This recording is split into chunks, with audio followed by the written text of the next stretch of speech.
In my last talk on the doctrine of inherited sin, otherwise known as human depravity doctrine, I talked about how it's a form of false humility.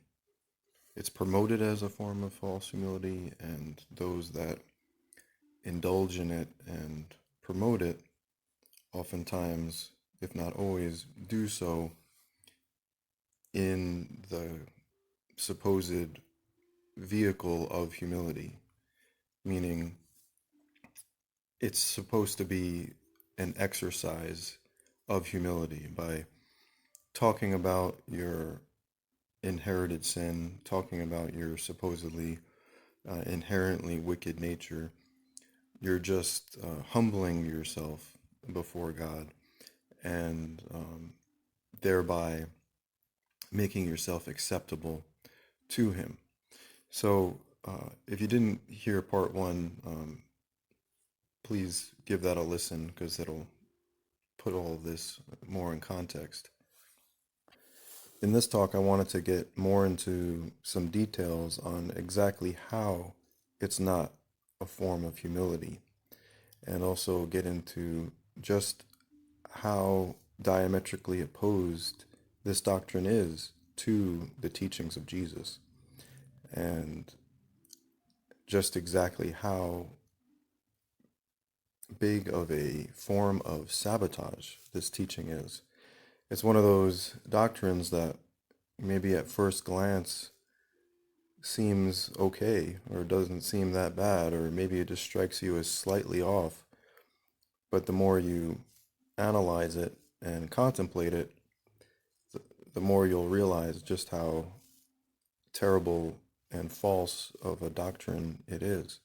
Pushed by the so-called Apostle Paul. I say so-called because I don't believe he was a true apostle, and I'm not alone in that view, by the way.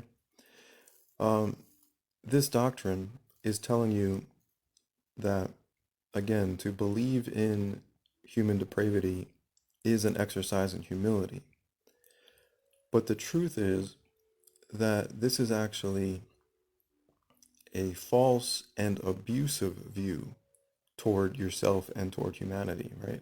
It's this view that every newborn baby has an inclination to be evil more than they do to be good, right? Which is slanderous, right? Which is aggressive, which is abusive, which is the opposite of love, which is sin, right? Jesus commanded us to love God, love others, and love ourselves. The opposite of being loving towards someone, befriending someone, and showing them care is to be abusive, right? That's being an enemy of someone and not being a friend at all, right? So abuse is the opposite of love. Therefore, abuse is a sin, right? It's complete opposite of what Jesus commanded. And inherited sin doctrine is actually promoting an abusive perspective. Again, it's slanderous towards humanity. And I know a lot of Pauline Christians are going to have trouble with this because they're just going to immediately revert to their indoctrination, which is that this is just being humble. This is just recognizing that we need God. And as I said in part one of this talk, that's a false dichotomy.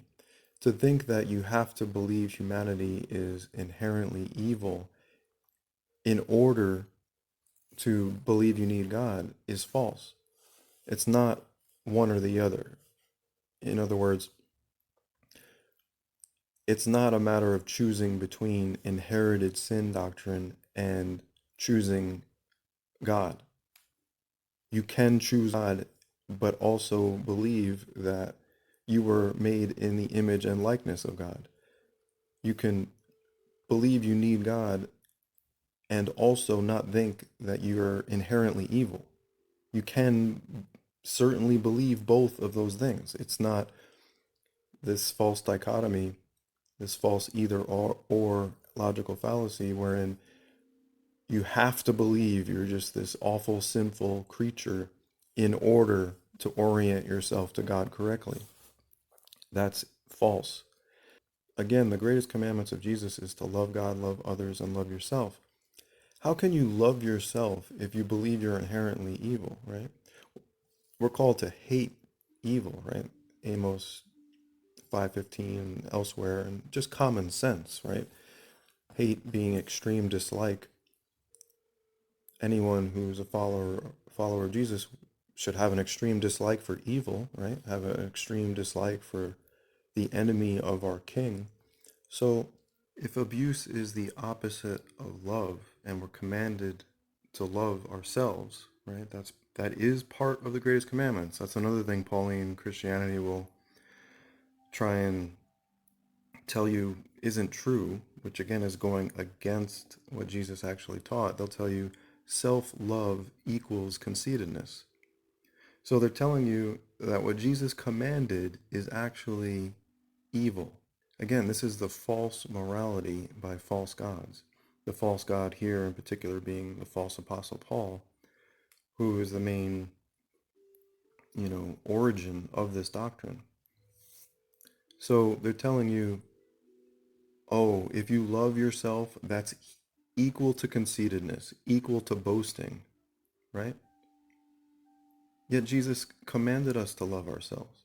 So they're saying, of course, they'll never admit to this, but it's just logical, right? If Jesus commanded us to love ourselves, and they're saying loving yourself is evil, well, then they're saying that Jesus was promoting evil, which is blasphemous, right? So it's just wrong on so many levels, just on that front of being blasphemous, but then also because it's a form of sabotage, because what Jesus said are the greatest commandments really are the greatest commandments and really are necessary. And it really is the way we show love for him, as he said, to show love for him is to obey his commandments, or to obey his commandments is to love him. So they're telling you that loving yourself is bad. And in fact, what is good is to hold a view that is the opposite of love toward yourself, an abusive thought. What is an abusive thought? Again, slander is a form of abuse, a form of aggression. And if you are saying that someone is inherently evil, that is slanderous, right? And again, by trying to just spin that into this virtue of humility, it doesn't hold up to scrutiny. They push it on people. They basically guilt trip and shame people into believing this, into believing that this is actually righteous, to believe that every newborn is actually wicked and that your heart is wicked, and that because of that, you just have to believe in this blood sacrifice ritual, because you can't actually do what Jesus said, which is to stop sinning, because you're inherently flawed. And so you just have to believe with faith and no works, and ignore, Jesus's command to stop sinning, ignore what he said was the greatest commandments, ignore his call to exceedingly high righteousness, right? Ignore all of the moral teachings and just don't even try to stop sinning and believe that you're inherently evil, right? It's complete sabotage. It's spiritual propaganda. It's antichrist teaching that people take as compatible with the teachings of Jesus when it clearly isn't. It's actually sinful in that it's blasphemous and slanderous, and it undermines our ability to carry out the commands of Jesus, because if you believe you're inherently wicked, it's fair to say that that is certainly going to be an obstacle to loving yourself, right? That's just common sense. You don't need to be a professional psychologist to recognize that if you think your heart is inherently evil and you can't stop sinning, no matter how hard you try, loving yourself is going to be difficult, if not impossible. Why would Jesus tell us to stop sinning if we couldn't stop sinning, right? Again, it's the teaching of Jesus versus the teaching of Paul. And Paul is a false god, of an idol who has been worshipped for centuries and has misled Christians for centuries into ignoring the teachings of Jesus and instead believing in this false doctrine, pushing this false humility that is backed by a false dichotomy of you either believe in this slander or you think you can live without God. Again, that's false. A human being can believe that they're not inherently wicked, but also recognize I'm still a human being. I still need God. I still need his guidance and grace. I wouldn't even be here if it wasn't for God. I mean, the idea that you don't need God is just absurd. We wouldn't even exist if God didn't create us. So it's just preposterous. So just because you don't believe you're inherently wicked, and just because you believe it is possible, though difficult, right? Jesus said it's the narrow gate. Not saying it's easy to follow the greatest commandments. He didn't say it was easy either.